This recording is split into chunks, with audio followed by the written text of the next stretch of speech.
50%కి reservation మించకుండా. శుక్రాచార్యుడు, మారీచుడు, సుబాహుడు అంటూ కీలక వ్యాఖ్యలు చేశారు సీఎం రేవంత్ రెడ్డి. బీఆర్ఎస్ పై తీవ్ర స్థాయిలో విమర్శలు చేశారు. శుక్రాచార్యుడిగా ఉండి ఫామ్ హౌస్ లో ఉంటూ బామర్తి ముసుగులో మారీచుడు, సుబాహుడిని ప్రాజెక్టులను అడ్డుకోమని పంపుతున్నాడని దుయ్యబట్టారు.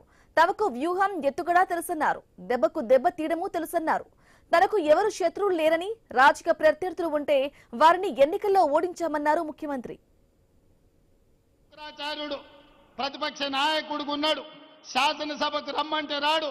శుక్రాచార్యుడు వై ఫామ్ హౌస్లు ఉంటాడు.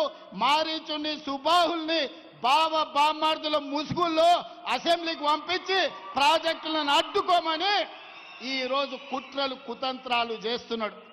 కానీ మారీచుడు మాయలేడి రూపంలో వస్తే రాముడు బాణానికి ఏమైందో మీకు తెలుసు కదా. ఇలాంటి శుక్రాచార్యులను, మారీచులను, సుబాహులను వధించగలిగిన శక్తి, రాక్షసులను కట్టి పడేసే బలము పాలమూరు బిడ్డకు ఉంది.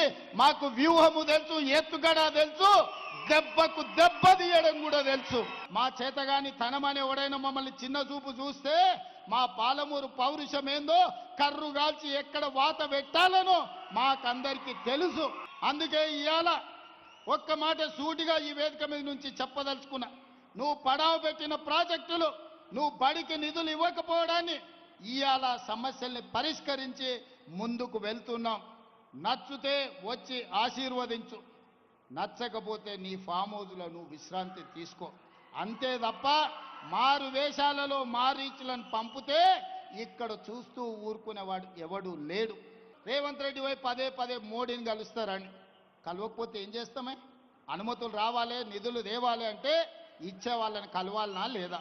ఈ దేశంలో ఏ రాష్ట్రమైన అభివృద్ధి జరగాలంటే ప్రధానమంత్రి గారు కూడా అంతే కీలకం. దేశ ప్రధానమంత్రిగా వారిని గౌరవిస్తాం. మన రాష్ట్రానికి రావాల్సిన నిధులు, అనుమతులను తెచ్చుకుంటాం. ఎన్నికలు వచ్చినప్పుడు ఆనాడు మహబూబ్ నగర్ పార్లమెంట్లో ఏ వాతావరణం ఉండేనో మళ్ళీ ఎన్నికల్లో పోటీ పడతాం. కాంగ్రెస్ పార్టీని గెలిపించుకోవడానికి ప్రయత్నం చేస్తాం. నాకెవ్వరు శత్రువులు లేరు. శత్రువు అనుకున్నోని 2023లో బండకేసి కొట్టినా, 2024లో పార్లమెంటులో గుండు సున్నా ఇప్పించినా, మల్కాజ్గిరిలో ఉన్న కంటోన్మెంట్ ఎమ్మెల్యే వాళ్ళ ఎమ్మెల్యే చనిపోయినా గెలిపించుకున్నా, నిన్నగాక మొన్న జూబ్లీ హిల్స్లో గెలిపించుకున్న సర్పంచ్ ఎన్నికల్లో 66%తో ఈరోజు గెలిచిన. ఆయన నడమీరికి ఫామ్ హౌస్లు ఉంటే ఆయనను శత్రువు అని నేనెందుకు అనుకుంటా?